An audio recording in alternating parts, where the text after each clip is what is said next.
Hello, welcome to the Nexus podcast.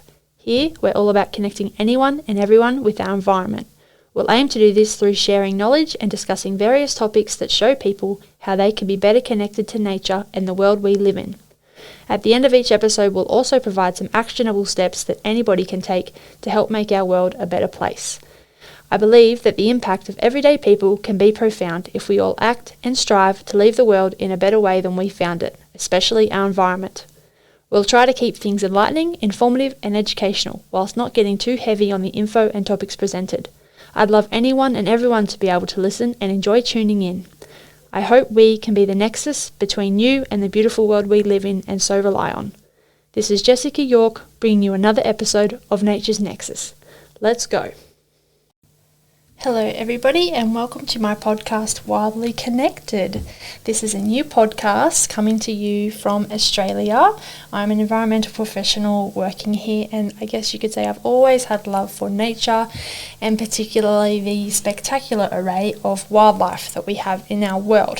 And the idea for this podcast stemmed from a local group we have here called, I guess we don't really have a name, but we're the environmental professionals, and it's made up of a collective of all the different offices, you could say, or departments, all the different types of places in our town that work in the environmental sector. And, you know, we come together every few months with the idea to just collaborate and discuss what's going on in our various fields. And one of the ideas we came up with was community engagement. That's where the idea of this podcast stemmed from, and I'm very excited to bring this to you all. It is something though that I'm doing personally on my own, but I guess I'm just drawing inspiration from our environmental group, and we'll probably call on them every now and then as guest speakers, as well as other people further abroad or from anywhere to come on and be a guest speaker on the podcast to discuss various topics. And the topics that I would like to discuss in this podcast, they will vary, but they all have a common theme of trying to get everybody, reconnected back with the environment and nature in ways that anybody can sort of feel connected. Because I feel like through people's evolution, we've become more and more disconnected from the world we live in, and as we become more urbanized. So, I don't want the podcast to be too heavy or anything. But, just want to discuss everyday topics and everyday things people can do to, get more connected and help our world. Because I really think it'll be all the little things that everyday people do that will help make the difference and look after our planet. So, just to give you an idea of what you might expect if you were to tune in and keep listening again, which I hope you will, I would like to discuss some different things such as, perhaps ways people could follow more in nature's footsteps to deal with problems that are created, take a leaf out of nature's book and solve problems more naturally. An example of this is something that I'm hoping to discuss in one of my future podcast episodes, which is where back when I was doing my honours at uni, there was a couple of girls who were doing a project on bats controlling pest issues, pests being bugs, in vineyards. So instead of the farmers having to use chemicals to spray the vineyards, it was found that they had a local population of bats in the nearby woodland, and at night the bats would come in and eat a lot of the bugs. So it was a really interesting way of just letting nature take care of things instead of intervening in a way that's less natural. So we could discuss topics like that, which would be quite interesting. And then some other topics I would like to talk about would be probably drawing on lots of people's inspiration from people's different stories, so getting a lot of guest speakers on that they can discuss their work and their learnings and their wisdom, such as people from our local environmental professionals group, and also people perhaps from further abroad, who knows where this may lead us. I've got a few people in mind who I think would be really good examples to get on and have a chat on the podcast. And, I could also discuss people who perhaps I might not get on the show, but it would be nice to, such as, Jane Goodall, with all the amazing environmental activism work she's done that started with her work with chimpanzees and then has expanded really to being an activist for the environment globally. It's very inspirational and so much amazing work that she has done. And I think that this sort of work is really important because, it helps educate people. And I think a lot of the damage that's done to our environment isn't necessarily done on purpose, but it's quite often just done through people not knowing any better, if people sometimes are a bit ignorant of the repercussions of things they do and they don't know any better, whereas if they were educated, they might realise what the consequences are and things might have happened differently. So, perhaps through podcasts like this or lots of other ways, people can become more educated and help look after our environment and make all the little necessary steps that, leave it better than we found it. And I think at the end of each podcast, I would love to have some sort of simple action that, things anyone or everyone can do, because at the end of the day, it's you can learn all you like, but, you got to take the action to make a difference. And hopefully if I give you some examples of little actions we can all take and suggest things that can help, people might do this and we might make an impact. So in saying that, to give you an idea of some things that you might expect in our podcast going forward, I have a lot of different ideas of things to talk about, and these are just some starters. I will keep going and get more. But, some of the current ideas I have are the one I mentioned about the young ladies from uni who studied the bats and using them as pest control in vineyards. I've also seen another video online which was quite interesting of in Africa some ducks as pest control in vineyards. They had a massive little what's a group of ducks called? Gosh, I don't know. Anyway, a massive herd of ducks, and they used them. Every morning they'd put them out into the vineyard to collect the bugs, and then at the night they'd all come back in. So, that was a pretty awesome way of letting nature take care of itself and control all those pesky bugs versus using harmful chemicals.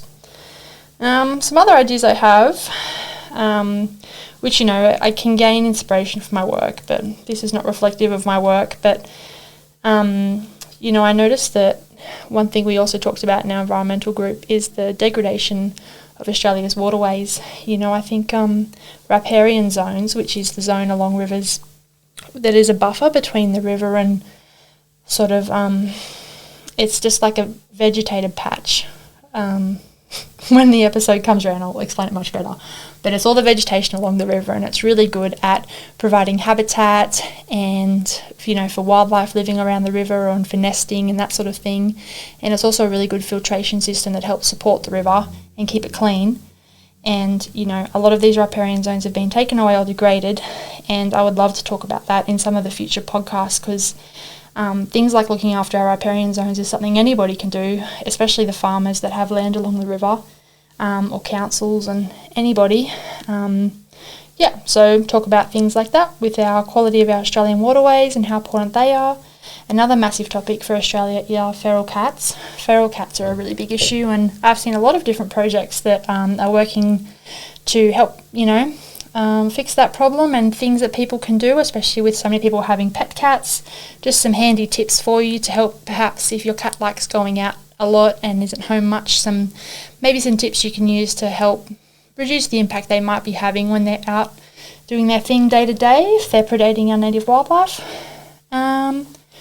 I could delve into some other topics such as wellness, talking about eating nature's food instead of eating, processed foods, and then go into the well-being and the health side that is related to nature. I feel like, talking about getting people reconnected with nature can branch into so many different topics and so many different things to talk about, so we can explore that. Also, little everyday things people can do for nature. I see some really cute videos online, and one was of a man leaving his cat's fur, like the cat had molted and its fur was everywhere, and he collected it and he put it in a little container and hung it outside, and he filmed it, and all these little birds came from his backyard and took the fur, and they took it away to put in their nests, to make a nest out of it. And I thought that's such a cute little handy thing that everyone could do, and help these little birds make their nests for their breeding, or even putting out bird baths for your wildlife's water in hot dry times. These are just all little actions that people can take that we can discuss. Fishermen catching turtles. I remember got quite a few friends who like fishing, and quite a few of them mention how annoying turtles are, or even if they don't find turtles annoying, they'll often catch a turtle and they swallow the hook. And I don't know, I just think that it might be important to educate people on turtles, because freshwater turtles have so much importance in our natural waterways, and I have a bit of a soft spot for them because I did my honours thesis on freshwater turtles. And I think it's a really fascinating topic, and turtles do a lot for our rivers and our waterways. So, if you love your beautiful, healthy waterways, then you should love turtles. But anyways, we can delve into that another time.